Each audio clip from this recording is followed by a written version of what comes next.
guys, welcome back for another video. Today I've got a full review of the new Reso Pilot Neo comm system. This is a mesh and Bluetooth. If you're communicating between two of the same, you've got a mesh network up to 15 riders. Anything else, you've got standard Bluetooth.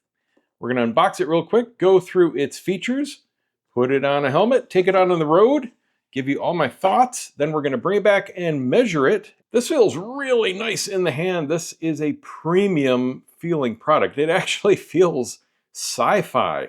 That is cool. It looks cool.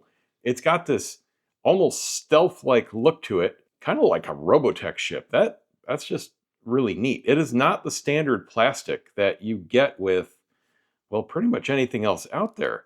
They did a great job. I'm sorry I'm waxing poetic about the quality, but that's something I noticed. That's cool. We've got a phone button on the bottom. We've got a roller. Let's see, does that push in? Sometimes they do. Nope. Seems to be just a very tactile, clicky roller on the side there. Hopefully that's for volume, because that's a really easy way to do it. We've got what looks like a stop button on the top. It's just a circle. And then another one here on the front. And it's got a symbol, something. It looks like a button, but I don't think that is on the front. I think it's just part of the design.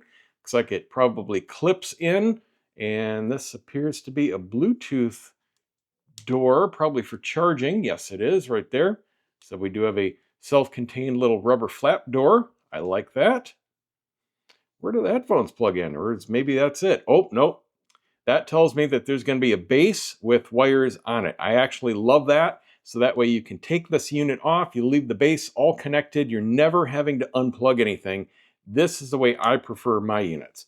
It's got a good little weight to it too.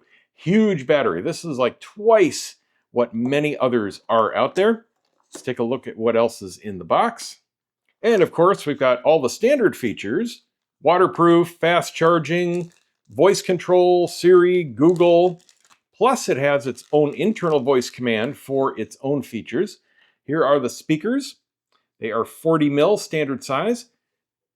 Fairly lightweight, full plastic frame, very durable. This is almost like a microfiber mesh. It's not the typical foam that you have on pretty much everything else.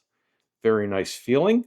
And a standard TRRS 3.5 mil here. So that means you could swap these out for something else, or in-ear buds.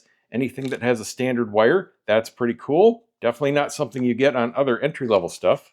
And we also have a quick start guide inside the speaker box. This is your power button. This starts your group mesh. This is your phone pairing. Also answers a call. This adds a call to a group. A list of voice commands that you can give it: next song, play music, answer, mute, etc., etc. All standard stuff there. It has noise reduction for its microphone. And if you want to temporarily mute yourself, you just hit both. Very cool. Next, we have the surface mount mic. Standard there. It is on the chunky side. Let me take this out. Feels like a big square actual mic body. So that's not just all foam. That is actually plastic mic. So it's quite thick. If you're really stretching for space, this one is going to require a little bit of a special install. And it does have a proprietary connector on the mic. Got a surface mount and temporary clip mic for the unit to the helmet. And I'll be using the clip for this review. Standard flex boom mic. Whole bunch of Velcro and spacers and all that in case you need it to fit everything, especially the speakers, in your helmet to make sure you have a good seal to your ears. And here's the bracket with the actual connections to it. Now this will attach to either the clip or the surface mount on the helmet. And then we have the breakout cable here that goes to the mic and speakers or earbuds of choice. So this has rubber on the back here.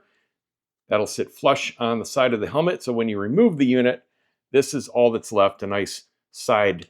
Oh, and it's magnetic. That is beautiful.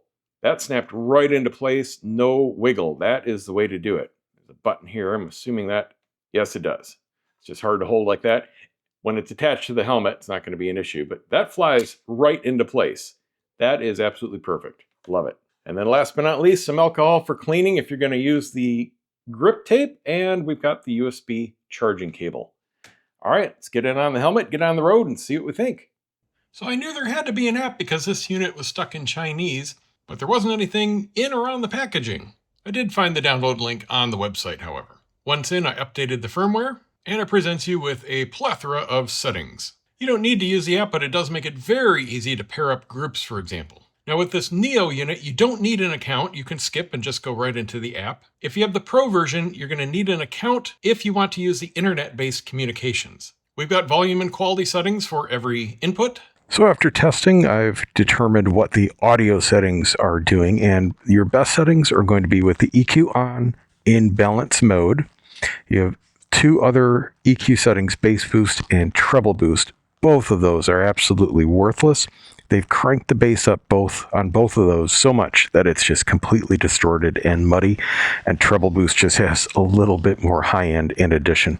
Balance is a slight bass and slight treble boost over just flat, with it completely turned off. The sound effect selection is determining which physical speakers you have connected, such as the optional 45mm. I have the standard, so I'm in classic, and I'm using automatic volume off just for the purposes of this review. Now, they also have a really cool feature. On some action cams, such as all the Insta360s and the Osmo 360 and the GoPro 12 and above, you can connect via Bluetooth directly to your cam and either record yourself or everybody on your group call. Unfortunately, if you have a DJI action cam, they require you to physically connect it with a USB cable, which is obviously not ideal. So sound quality wise, it's actually very nice. It's like a good set of headphones. I've got a nice stereo image, a nice phantom center. It's very clear.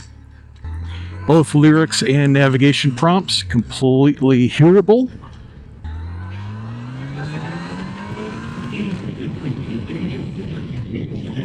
There is, however, a lot of broadband distortion, not just on big bass hits, but anything loud, even vocals. So if you do like to listen to a lot of loud music, probably isn't going to be the number one unit for you.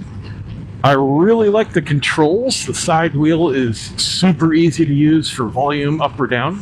Like I said when I unboxed it, the whole thing just feels super premium. Completely on par with the best Cardo or Sena units for sure. Nothing like the $50 or $100 units out there. So I'm going to take this on the road real quick. I'm up in the air about the volume. It is loud enough here. I just want to see if it's loud enough for higher speeds. Could go either way. And here at highway speeds, it's on the cusp. It is right on the cusp. With the windscreen down like this and a lot of buffeting, I'm gonna say it's not quite loud enough for my taste. Let's try it up a little bit. Now, as soon as I eliminate a good chunk of that wind noise, I can hear everything fine again. So it's not on the level of a few of the other units. And still, if you need to play whatever you want at whatever volume you want, you're still looking at the Sena 60S, which is hundreds more dollars. But even dropping down just near 60 miles an hour, even with the windscreen down in traffic buffeting, it's still loud enough. So it's really going to depend on your use case, what you need out of a unit, if this one's going to be enough for you. And of course, as always, I'm riding with earplugs. If you're not using them, then it's more than loud enough. You're not going to be anywhere near full volume. All right, let's get it back and measure it just for kicks. I am not going to be putting any more results up on the website. Frankly, nobody's watching them. Nobody's reading them. Nobody's digging into that kind of data. They're just watching the videos and, making a product decision from that. Totally fine. I wasn't sure if the charts are going to be super useful or not, and I had no idea how many would be on there, but there's obviously a ton on there. I actually stopped a few reviews ago and no one noticed.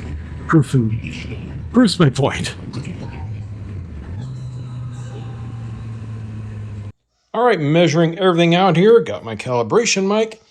This explains why I was kind of on the cusp here if it was going to be loud enough. So first of all, we've got a peak volume of 94.9, which isn't extraordinary, but the key here is they're boosting the heck out of the upper mid-range. All of this area right in here, this is what's punching through enough at highway speeds, but because it's just that one little localized bit, and it's pretty high up, it's starting around 2K going up to about 4, It's leaving out a lot of normal lyrics and navigation prompts, which can go down into the high hundreds. So not the loudest out there, but nice and clear, and a nice, as the app says, balanced sound. So I hope this review helps if you were looking to pick one of these up or just curious, or if you're looking for an upper tier unit but don't exactly want to get into the Cardo or Cena scene. It's definitely a cool new option. That's it. See you next time.